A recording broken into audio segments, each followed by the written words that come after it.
القرآن للذكر فهل من مدكر. Salam Alykum. Be sure to download your free implementation workbook. We go through it step by step. All the videos correspond with it. We have laid it out very strategically so you can master Quranic Tajweed and Quranic Mastery and implement it while you go along. Okay, so be sure to download this and it will help you on your journey. It's free to download. The link should be in the description. Salam Alykum. Alhamdulillah wa salatu wa salam ala Rasulillah. Let's now look at the different rules regarding the Al-Ikhfaa. So as mentioned in the introduction, there are 15 letters of Al-Ikhfaa which are read after the Noon Sakin or the Tanween. The letters are here which were covered in the first introduction lesson. Now how do we read the Ikhfaa? The Ikhfaa is read in a unique way. When the Ikhfaa is read, we will take our tongue to the place of the makhraj of the next letter and make the noon sound from there. So in all cases, we will make a light ghunna with the Ikhfaa. What does a light ghunna mean? The light ghunna means, like for example with the other ghunna, noon and mim mushaddada, the ghunna was a heavy ghunna because it's intrinsic within the noon, and the mushaddada indicates that there's two noon, the shadda indicates that there's two noon or there's two mim. So therefore the ghunna is very heavy, like inna, imma, is very, very strong. But with the Ikhfaa, as we will see in the example, it's much lighter and it's for a shorter time as well. In fact, we will cover the ranks later in one of the other lessons, which is the ranks of the ghunna, darajatul ghunna. But for now, you should just know this. So the noon is a versatile letter, and its sound can be pronounced from anywhere in the mouth. So let's have a look at the best example for this is with the tha. Why? Because the tha is pronounced by taking the tip of the tongue and placing that at the tip of the front incisors, the upper incisors. So where is the noon makhraj? The noon makhraj is by taking the tip of the tongue and putting it at the front of the palate, which is the roof of the mouth, the top of the mouth. But the tha is a completely different makhraj. However, as we will hear, we can still make the noon sound from the place of the tha. So I am going to put my tip of my incisors to the tip of my teeth, and you are still going to hear the noon sound with a hiding. And that will be like min thamarat, min thamarat, min thamarat. So if you can hear, then there is a noon sound coming from there. So let's have a quick read through this. In the example, we need to take our tongue to the place of the articulation of the tha and pronounce the noon from the tip of the teeth. Now, an important thing to consider is that we must not press the tongue onto the tip of the teeth, but rather place it so it is not completely touching them, nor is completely away from them.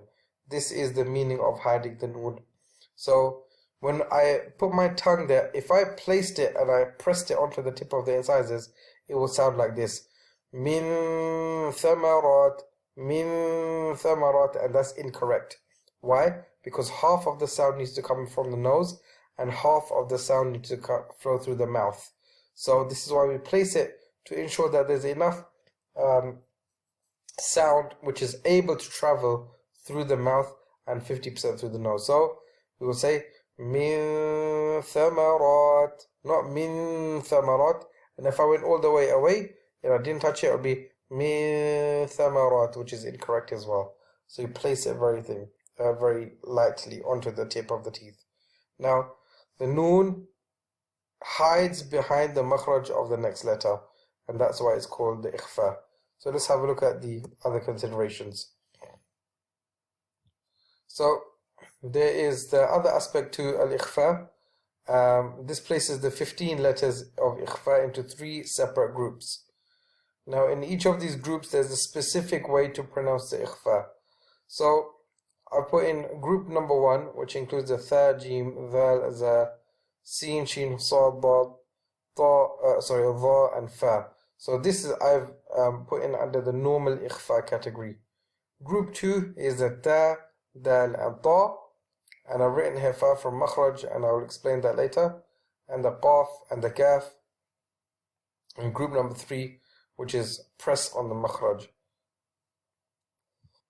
So firstly, we know that we need to take the tongue to the place of the makhraj but not press it to ensure the noon sound.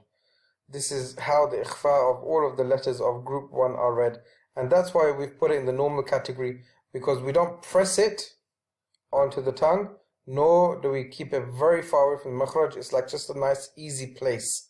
So let's have a look at these two words examples. It's anzalna and صفا صفا أنزلنا صفا صفا. So we just place it nicely at the place of the za in this case, and of course at the place of the sad in this case, to pronounce the noon from those makhraj points.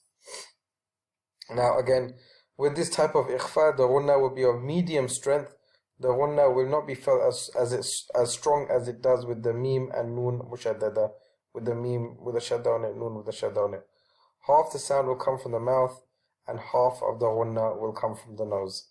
So that is all of the letters of group 1. That's how you pronounce it, just placing it nicely. Now let's have a look at group 2. So in group 2, when we pronounce the ikhfa, we must keep our tongue as far away as possible from the makhraj of the ta, dal and ta. So why do we do this? It's because the ta and the ta, well in fact the ta, dal and ta, all three of these letters, they are very close to the makhraj of the noon itself.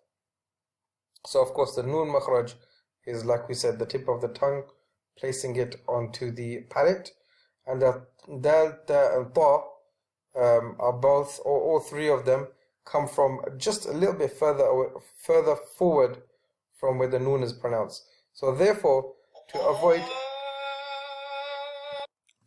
the clashing of the sound of the noon and the dal, ta, or ta, we place the tongue far as possible from the makhraj of the ta, dal, and ta without missing it completely. So we must be careful that we do not take it so far that we cannot hear the noon at all. At first it may seem tricky, but with practice it's easy. So for example, with the ta here, the way we will pronounce this one is miltin, miltin, and the second one is min turab, min turab.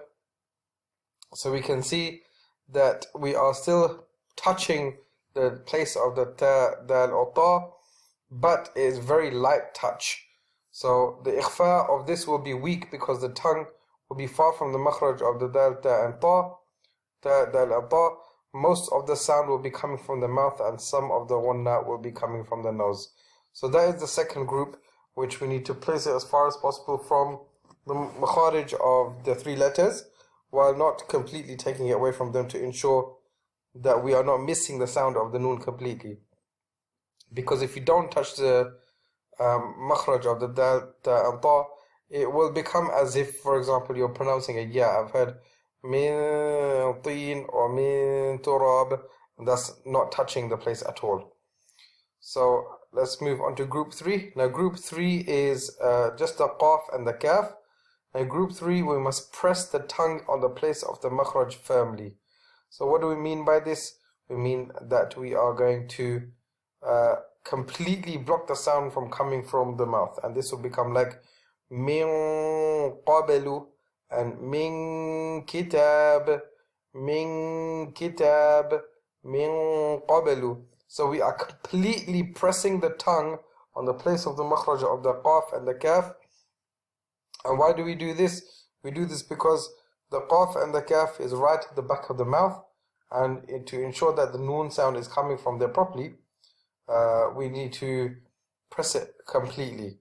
So the ghunna will be of good strength. Why? Because the sound will mostly be coming from the nose, with a very small sound, if anything, coming from the mouth.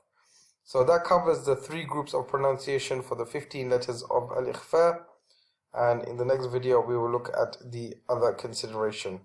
If you enjoyed this video, guys, please like this video so we know you enjoy it, as we can make more. Please write a comment and tell us what you thought about the lesson. And don't forget to subscribe. Subscribe now. Jazakallah. Salam Alykum.